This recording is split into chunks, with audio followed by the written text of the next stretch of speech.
Introducing the African Diaspora News Channel app, your gateway to stories that's overlooked by the corporate mainstream media. And we serve as the voice to the Truba Black community. Again, we got Dr. Candace Matthews. A lot of these documents, looking at. We are committed to informing and educating through the power of media. This country is supposed to be about the land of the free for all. It has not been free for Black people, and we are tired.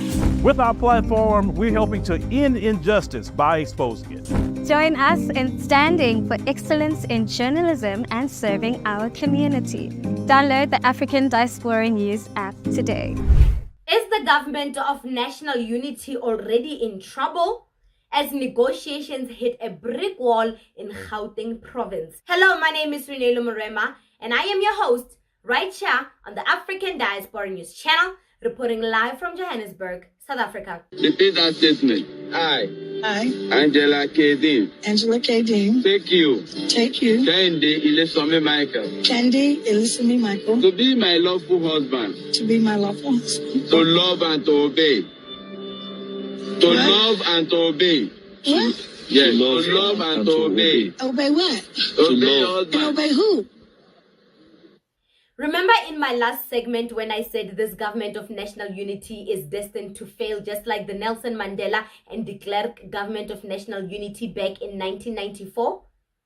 I feel like these negotiations just reveals how different these political parties are. Their policies, their principles, and their point of views are just so different. Everyone has a different way on how they want to run the country. These negotiations expose how the foundation of Government of National Unity is established on a mudslide. We all know this Government of National Unity was established to keep Zuma out of power. It was formed in a haste out of desperation because the people have spoken. South Africans decided not to give anyone a majority, all thanks to the Zuma party. The IFP in KZN went to great lengths to collaborate with DA and ANC in hopes of icing the MK party out. But if one thing KZN people taught us is that their will be done. They wanted MK to govern them, and what the ANC, the DA and IFP are doing will cause anarchy in that province, mark my words. So what we were proposing was 5 for the ANC, 4 for us, and 1 for the IFP in relation to the proportionality clause, the inclusivity clause, and reflecting the will of the voters clause. That would have been fair. Not quibbling over numbers, but saying there's some principles that underlie the numbers that have to be respected. Right. The ANC said, no, we'll give you 3, but we're going to bring in other parties. We said, what other parties? Please tell us.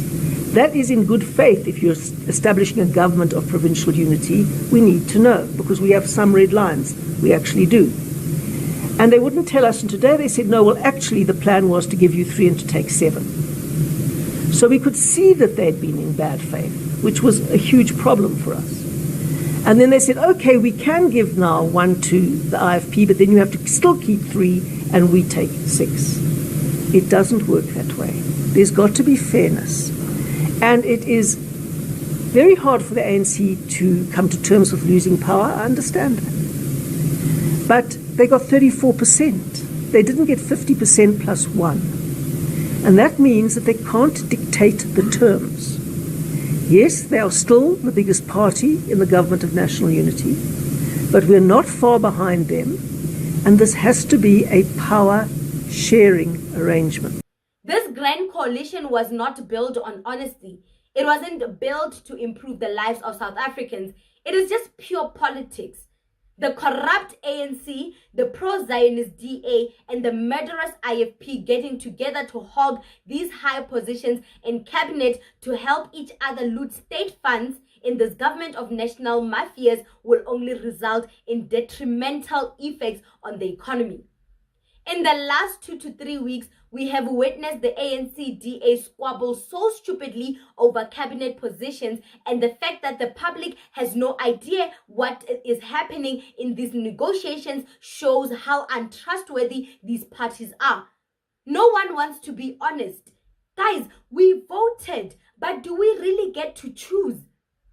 I mentioned in my previous segment that every step, every decision the ANC wants to make will be met with intense negotiations and bargaining, mainly from the DA. And from what we have seen, these negotiations can get pretty intense to the point where party members tweet things like, we don't need the DA to do certain things, or we don't need the ANC, we are happy to go back as the opposition party. These are the type of tweets that are flying on X. These are the type of letters that are leaked online. People threatening to leave the Government of National Unity whenever things don't go their way. Is this going to happen in every negotiations going forward? Can you see what I meant when I say these parties are so different from each other to form this Government of National Unity? The Government of National Unity cabinet is bloated. The cabinet is not reduced because they wanted to accommodate the players in the Government of National Unity. Everybody wants to be a minister. Everyone wants to benefit from those ministerial posts. And who is going to fund these big and extravagant cabinets and their benefits? The taxpayers. Already electricity rates have already been increased, with load shedding looming around the corner this winter. The much awaited Gauteng cabinet announcement was again postponed on Monday after the ANC and DA failed to resolve the deadlocks over positions. Re-elected Premier Panyaza Lesufi was set to announce his executive council members, but the announcement was postponed due to the disagreement between the ANC and the DA on the composition of the new provincial government, with reports suggesting that the DA threatened to boycott the event. There's no way that the Premier is not going to announce the executive of Gauteng. We will be led by the Secretary General and this negotiation team to try and see if we can find each other with the DA, because we're opening up for everyone. But once people believe that they must have more strength, or they want to dominate, or whatever the case might be, we want other parties to come and participate as the ANC, and we're very firm in saying so. With or without DA, we believe in Gauteng will be able to form government. The DA was adamant that it had not reached an agreement with Premier Lesufi on the allocation of the MEC portfolios, and that overall the ANC was not engaging with the DA party in good faith. And I'm sorry, I'll add one more thing. It doesn't help that people within the Government of National Unity are speaking out and using scenarios like, we don't need the DA, we don't need the DA, we don't need this, we don't need them. If you are speaking like it, it means that someone in your group is already making the calculation, why I don't need you. Well, if we're just looking at the number of seats, the way it is, the formation of this new Government of National Unity is going, it may soon not need the DA. Absolutely, Chris, absolutely. You know what I think is the problem? The ANC wants to hold on to positions and exclude other parties. They should know that they are not the majority party anymore. No one has the majority of anything.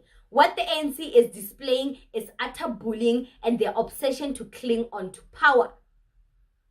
I think they need to share these MEC positions accordingly. There are 8 positions, and I think the ANC, out of the 8 positions, they should get 6, and then the DA should get 2. Or maybe out of these 8 positions, the ANC should get 5, the DA should get 2, and the IFP should get 1. Just like how they negotiated at the national level, it should be done in provincial levels, in every province of South Africa. The ANC must accept their new reality. They are no more the majority party. We have spoken. We do not want them as the majority. 60% of South Africa has said it does not want ANC as the majority. So what they are doing, bullying people at provincial levels. Now we're seeing TK Ngiza talking about they don't need the A and they don't need the DA. They can form a government without the DA. This type of arrogance just shows how obsessed the ANC is. Or it's obsessed with power. It is obsessed with bullying other people. It is just obsessed in holding on to power. They can't let it go because they are so used to people walking around eggshells around them, walking in eggshells around them, coddling them while they hold more than 50%. Now that 50% is gone, we don't care anymore. We don't want you in power. Hence, we say share these little positions that you have in this government of provincial unity. What do you think about this segment? Comment to us in the comment section below. Don't forget to like and share the broadcast. Subscribe to our YouTube channel. Hit that notification bell so you don't miss these groundbreaking conversations right here on the African Diaspora.